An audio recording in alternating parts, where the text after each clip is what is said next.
ఇదే RTV app వార్తల్ని క్షణాల్లో చదివే అవకాశం ఉంటుంది. ఒక న్యూస్ పేపర్, ఒక టెలివిజన్ ఛానల్ మీ చేతుల్లో ఎప్పుడూ ఉంటాయి. గత 3 రోజులుగా తెలంగాణ రాష్ట్ర వ్యాప్తంగా భారీగా వర్షాలు కురిశాయి. ఉమ్మడి నిజామాబాద్ జిల్లాలో కూడా రికార్డు స్థాయిలో వర్షం నమోదైన పరిస్థితి నెలకొంది. ఈ అకాల వర్షాల వల్ల రైతాంగం ఓవైపు నష్టపోయింది. లోతట్టు ప్రాంతాలన్నీ కూడా జలమయమైన పరిస్థితి నెలకొంది. అత్యధికంగా జిల్లా వ్యాప్తంగా నిజామాబాద్ జిల్లాలో ఓవరాల్గా చూస్తే 4 సెంటీమీటర్ల వర్షపాతం నిన్న నమోదైంది. కామారెడ్డి ఉమ్మడి నిజామాబాద్ జిల్లాల వ్యాప్తంగా సేమ్ అదే పరిస్థితి నెలకొంది. అక్కడక్కడ అడపాదడప ఉరుములు మెరుపులతో కూడిసిన ప్రాణ నష్టం అయితే జరగలేదు. కొన్ని ప్రాంతాల్లో పశువులు మృతి చెందిన పరిస్థితి నెలకొంది. ఏదేమైనప్పటికీ భారీ వర్షాల నేపథ్యము జిల్లా వ్యాప్తంగా అత్యధికంగా వర్షాలు కురిశాయి. అత్యధికంగా చూసుకుంటే నిజామాబాద్ జిల్లాలో ఏదైతే ఆర్మూర్ మండల కేంద్రంలో చూసుకోవచ్చు. దీనికి అందరికి సంబంధించి భారీగా వర్షపాతమే నమోదైంది. మొత్తంగా 79 మిల్లీమీటర్ల వర్షపాతం ఆర్మూర్లో నమోదైంది. అత్యధికంగా వర్షపాతం నమోదైన మండల కేంద్రాల్లో ఆర్మూర్ ఒకటి. దానికంటే నవిపేటలో కూడా 75 మిల్లీమీటర్ల వర్షపాతమే నమోదైంది.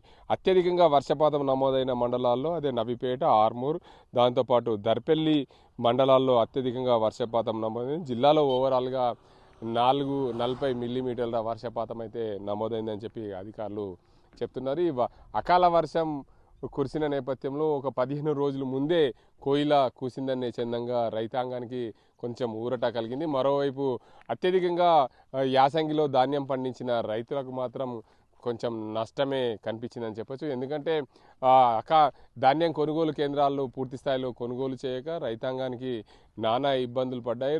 ధాన్యానికి పూర్తిగా తడిసిపోవడం వల్ల రైతులు రోడ్డెక్కిన పరిస్థితి నెలకొంది. ఉమ్మడి నిజామాబాద్ జిల్లాలో చూసుకుంటే రైతాంగం పూర్తిగా వర్షాలు ముందస్తు కురవడం ఓవైపు రైతులకు సంతోషం ఉంటే మరోవైపు వరి ధాన్యం పండించిన రైతులకు కంట కన్నీరే మిగిలిందని చెప్పొచ్చు. ఏదేమైనా ఉమ్మడి జిల్లాలో భారీగా వర్షం కురిసిన నేపథ్యంలో ఓవైపు ప్రజలు సంతోషం వ్యక్తం చేస్తుంటే మరోవైపు అకాల వర్షం వల్ల చాలా ఇబ్బందులు పడ్డాం, మా ధాన్యమంతా తడిసి ముద్దైందిన పరిస్థితి నెలకొంది. ఇంకోవైపు రైతాంగం ముందస్తుగా వర్షాలు కురవడంతో ఇప్పటికే భూములన్నీ చదువు చేసుకున్నారు. దాంతోపాటు వేసిన కొత్తిమీర పంట కానీ దాంతోపాటు ఇతర పంటలు వేసేందుకు చాలా సుముఖతం వ్యక్తం చేస్తున్నారు.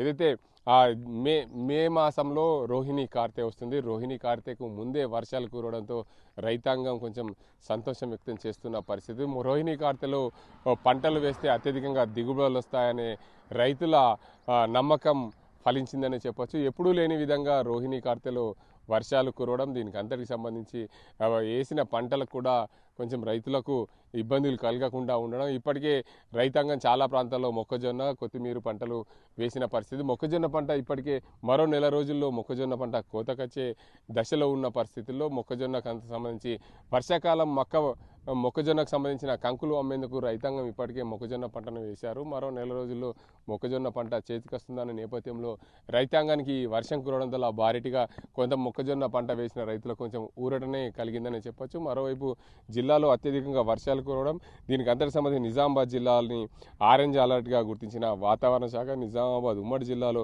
అత్యధికంగా వర్షపాతమే నమోదైందనే చెప్పవచ్చు. అత్యధికంగా కామారెడ్డి జిల్లాలో చూసుకుంటే అత్యధికంగా భారీగా వర్షపాతం అయితే నమోదైంది. దీంతో పాటు కామారెడ్డి జిల్లాలో చూసుకుంటే 61 మిల్లీమీటర్ల వర్షపాతం సదాశివ్ నగర్ మండల కేంద్రంలో నమోదైంది. దీనికి అందరికి సంబంధించి అత్యల్పంగా చూసుకుంటే కామారెడ్డి జిల్లాలో అత్యల్పంగా 11 మిల్లీమీటర్ల వర్షపాతం గాంధారి మండల కేంద్రంలో నమోదైంది. ఏదేమైనప్పటికీ ఉమ్మడి నిజామాబాద్ జిల్లాలో గత 3 రోజులుగా కురిసిన వర్షాల వల్ల ఓవైపు రైతులు సంతోషం వ్యక్తం చేస్తుంటే మరోవైపు ధాన్యం ఆరబోసిన రైతుల నోట్లో మట్టి కురిసిందని చెప్పచ్చు. ఎందుకంటే ధాన్యం కొనుగోలు సెంటర్లు ఆలస్యం కావడం, దీనికి అందరికీ కూడా ప్రధానంగా సమస్య ఏర్పడింది. ధాన్యాల కొనుగోలు కేంద్రాల వద్ద ఆరబోసిన ధాన్యం తడిసి ముద్దంది. అకాల వర్షాల వల్ల ధాన్యం కొట్టుకపోయిన పరిస్థితి. దానివల్ల చాలామంది రైతులు కన్నీరు మున్నీరుగా విలిపిస్తున్న పరిస్థితి. మేము ఆరుంగాలాలు పండించిన మా పంట అంతా ఈ అకాల వర్షాల వల్ల నష్టపోయినాము. ఈ ధాన్యం కూడా కొనుగోలు సెంటర్ల ద్వారా పూర్తిగా ధాన్యం కొనుగోలు చేయకూడదు. ఒకవైపు లేబర్ కొరత, మరోవైపు లారీల కొరత, దాంతోపాటు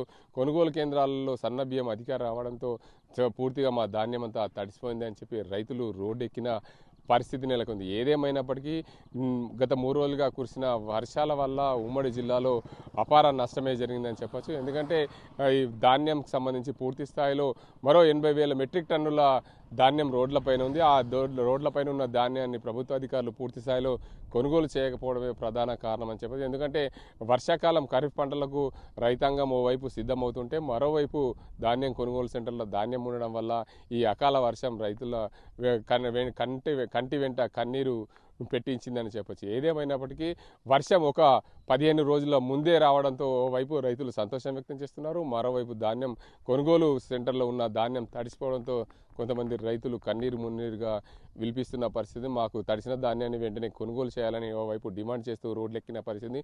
మరోవైపు రైతులు వర్షాకాలం పంటలు వేసేందుకు సిద్ధమవుతున్న పరిస్థితి నెలకొంది. ఇది ఇక్కడ పరిస్థితి. కేవలం సాజింతో గంగారెడ్డి, RTV నిజామాబాద్.